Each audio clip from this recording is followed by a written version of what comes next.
Y de repente cuando descubro que pues, puedo contar historias a través del podcast y digo, no necesito estar buscando los grandes millonadas ni los grandes presupuestos y que puedo yo, el ejemplo que siempre doy es que cuando tú escribes un guión para cine que pones exterior, desierto, 5 elefantes caminan por un desierto, sabes que eso va a representar mucho de tu presupuesto. En el podcast puedes decir 5 elefantes flotan en el espacio y ya, tú tienes que dejar que el espectador se imagine a esos 5 elefantes que flotan en el espacio.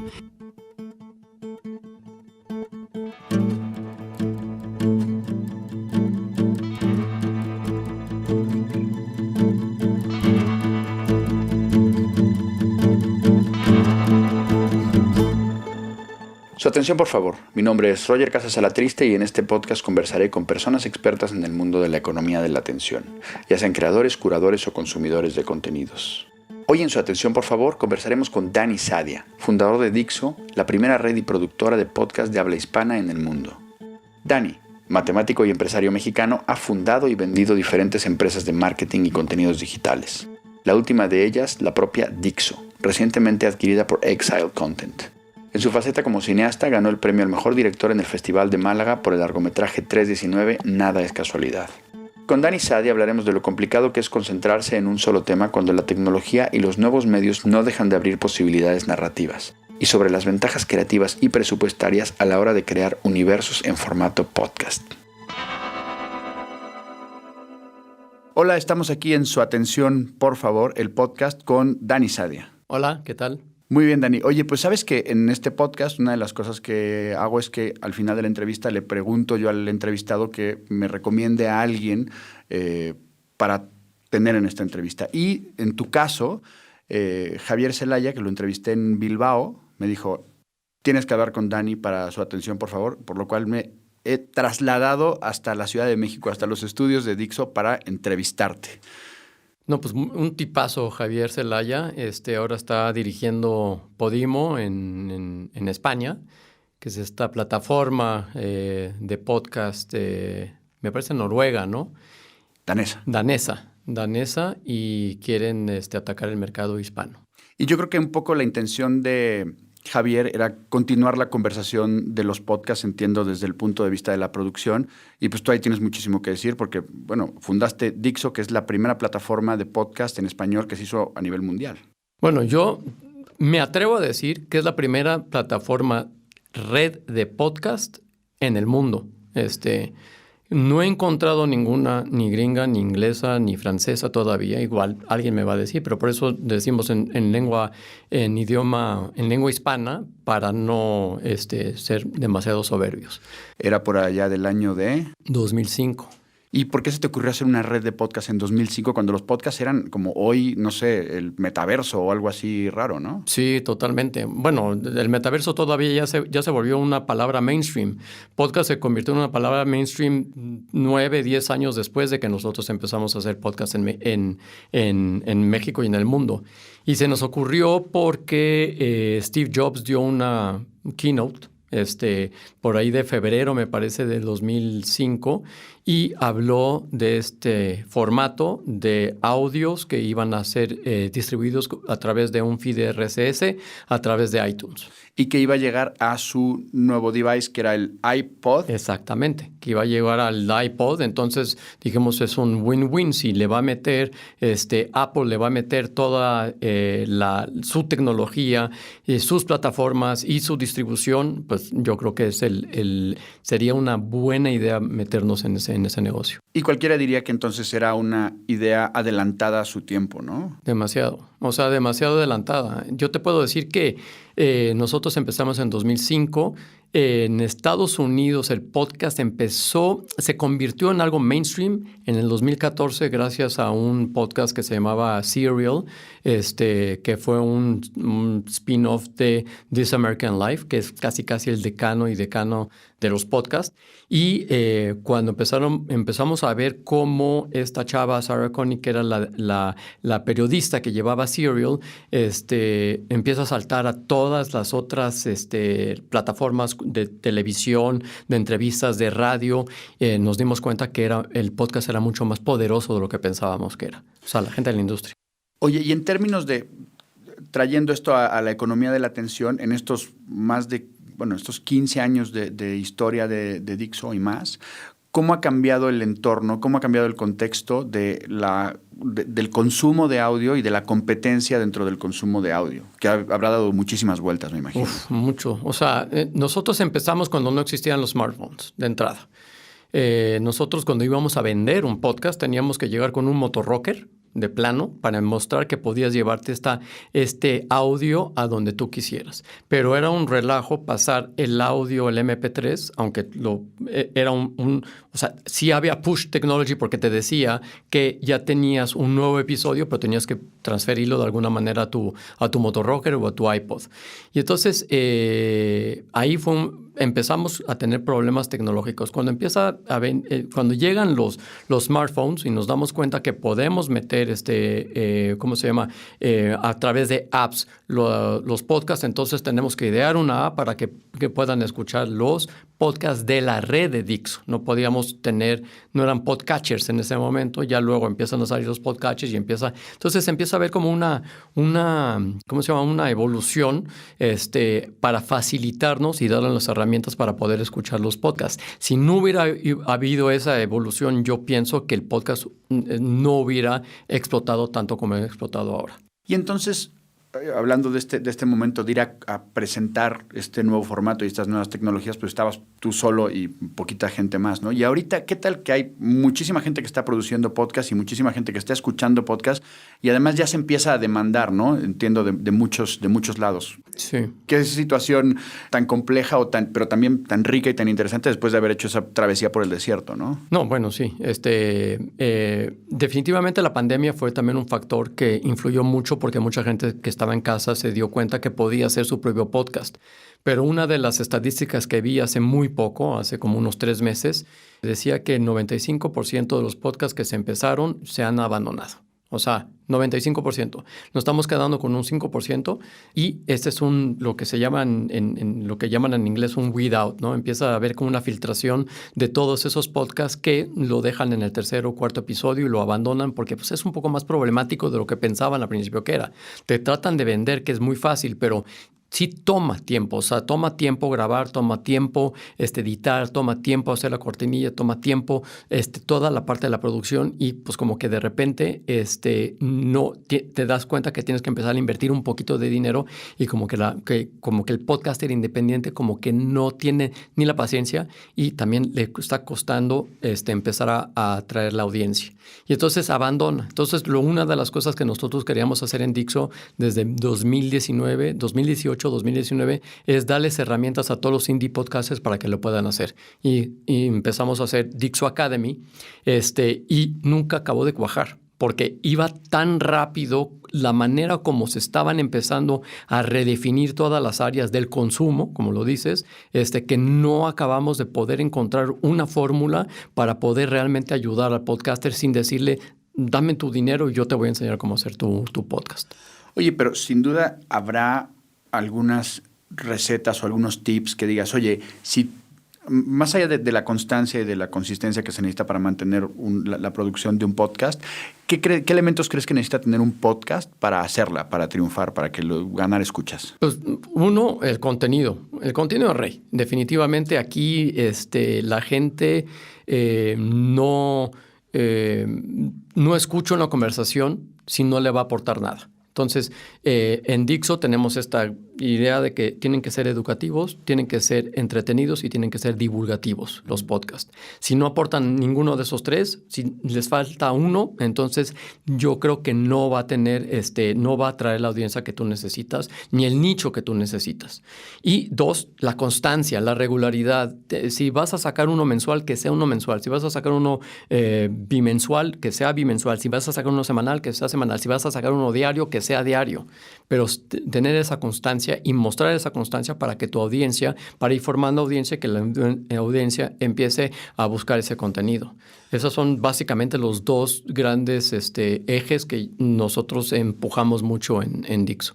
¿Y en términos de temática, alguna que les funcione mejor? No, no, la verdad es que todo género va a traer un nicho.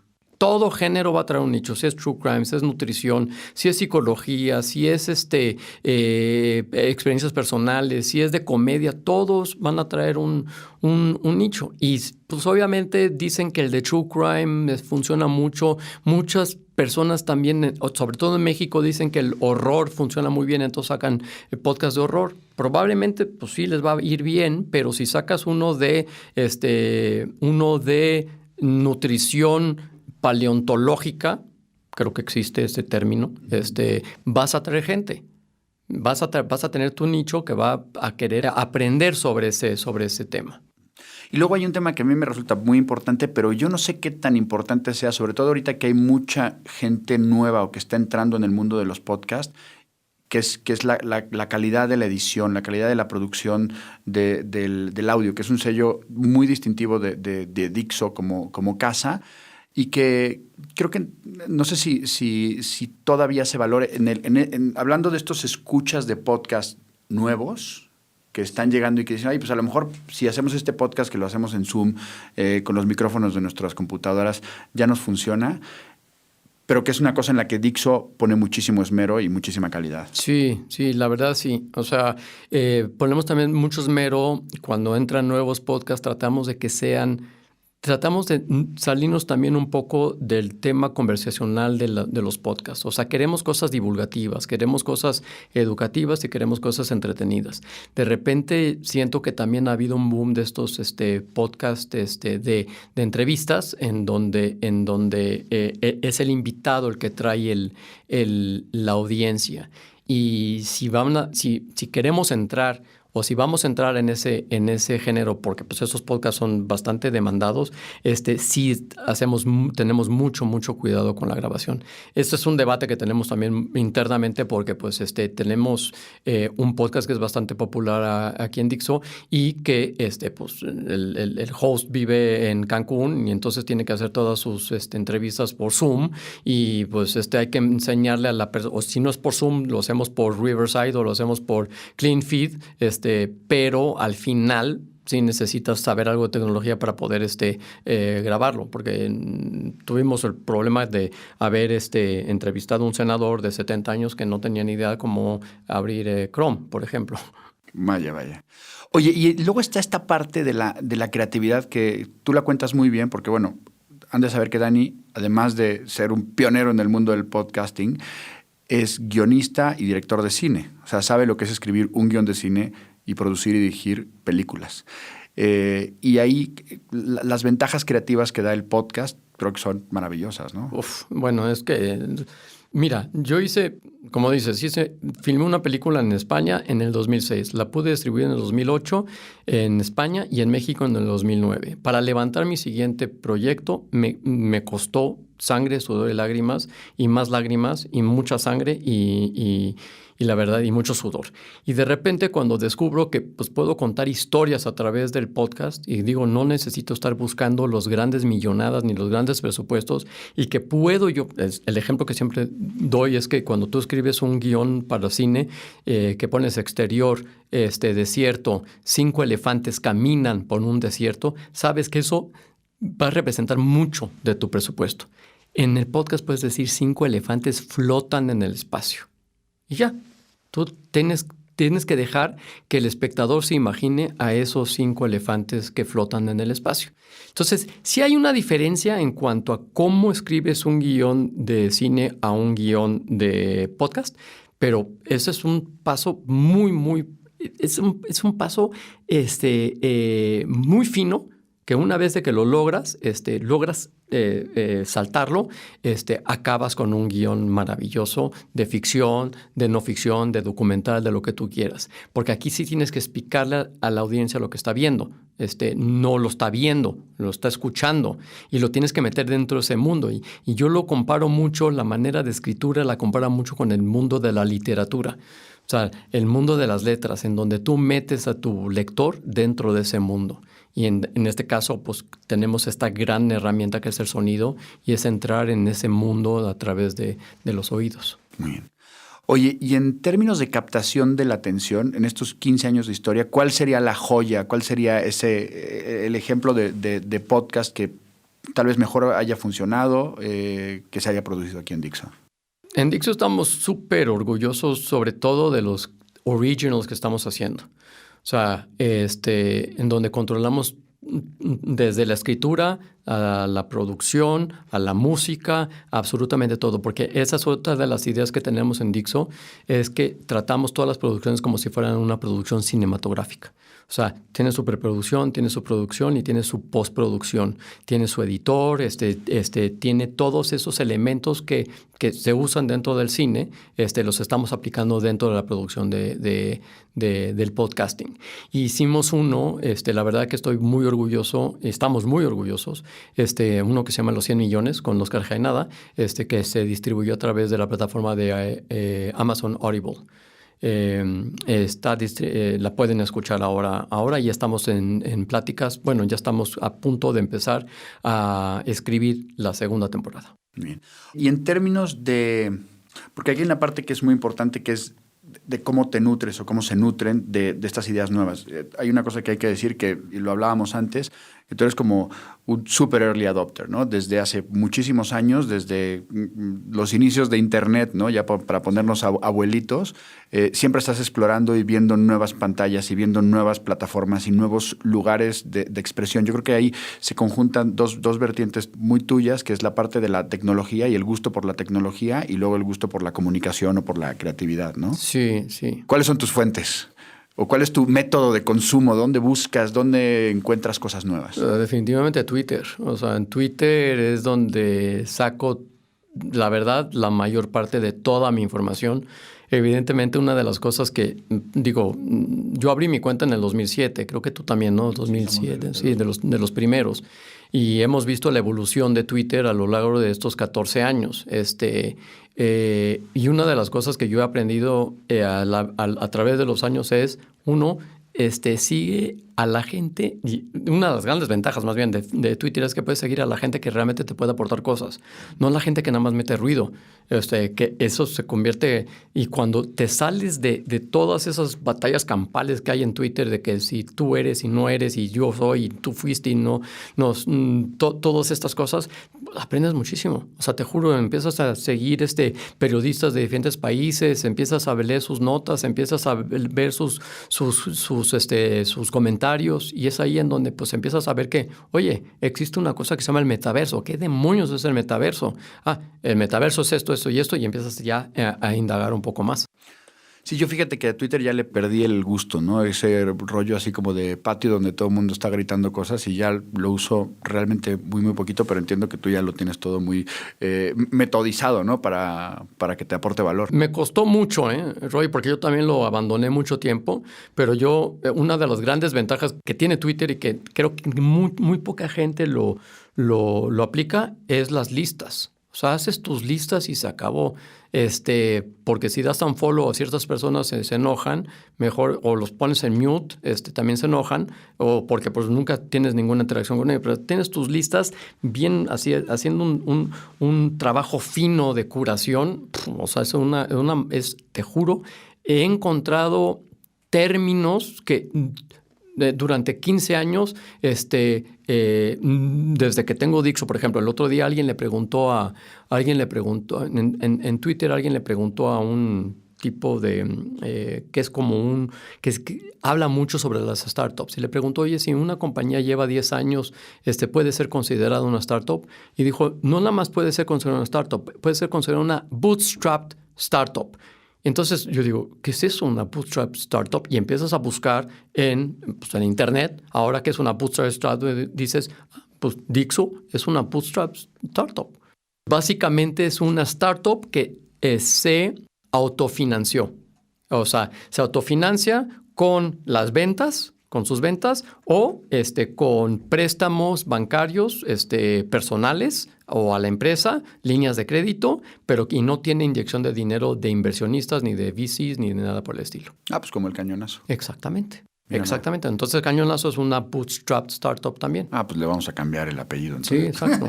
Pero es que es importante, te juro, porque como que todo el mundo, o sea, saber que existe ese término para eso. Por eso te digo, la riqueza de lo que tiene Twitter es que ahora en estas subespecializaciones de todo lo que hay, empiezas a meterte en otro universo. Te metes en el universo de las bootstrap startups. Y eso es lo que a mí me aporta mucho Twitter, la verdad.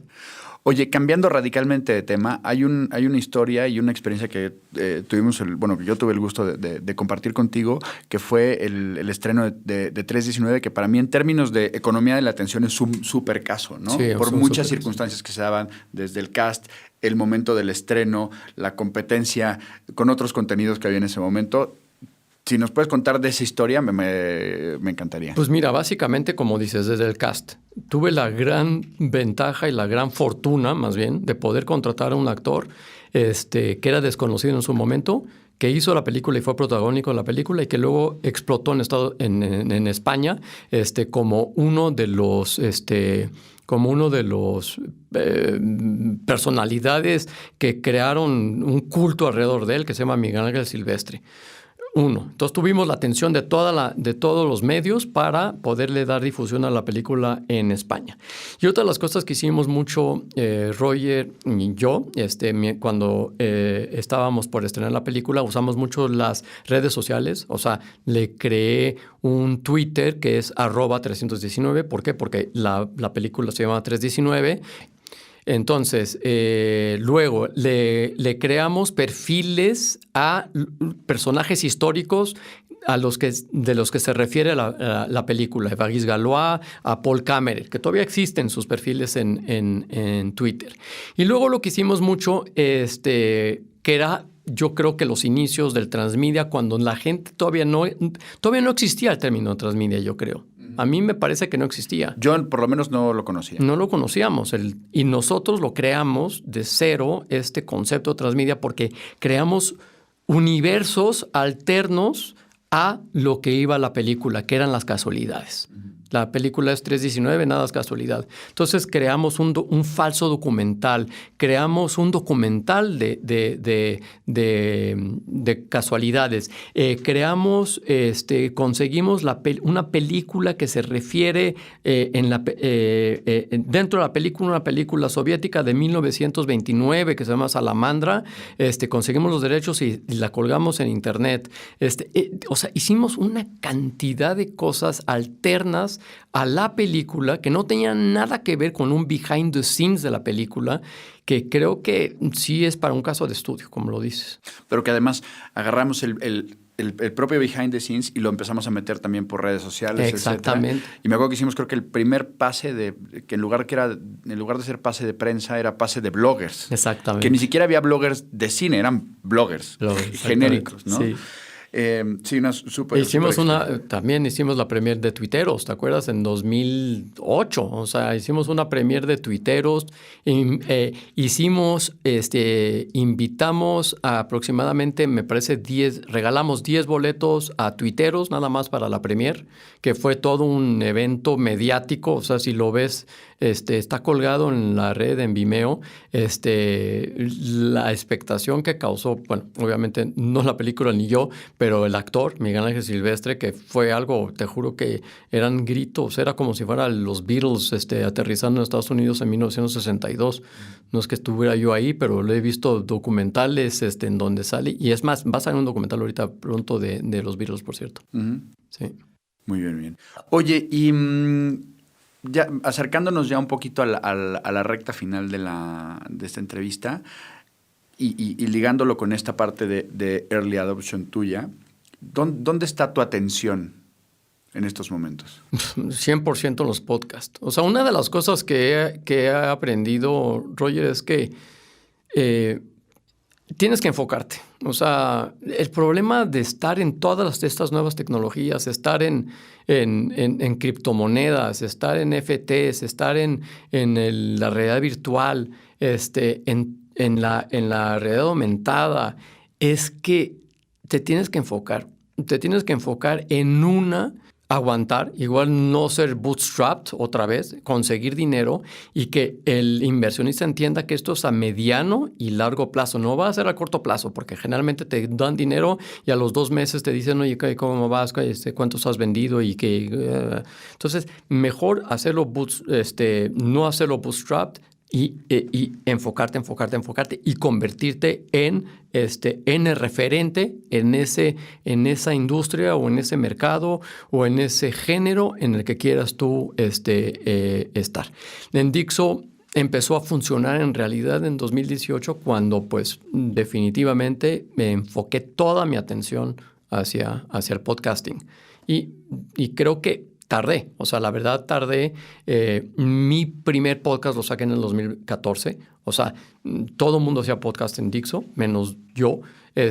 Y para aprender también todo lo que se tenía que hacer para hacer un podcast. Entonces también se ve mucho la evolución en Filmonauta, se ve mucho la evolución de cómo empiezas con un guión que es leído, un guión que es escrito especialmente para podcast, cómo empiezas a hacer una producción un poquito más cinematográfica con el sello de Dixo dentro del podcast. Entonces vas aprendiendo poco a poco también sobre cómo hacer el podcast. Pero qué complicado es enfocarse y centrarse en una cosa en este mundo con tantos estímulos y además, como tú, que eres una persona muy curiosa, me contabas hace rato del tema de los NFTs, que también ahí como que te está llamando la atención, ¿no? Sí, es bien complicado, es bien complicado. Y aparte o sea, entre más información tengas, más ansiedad tienes.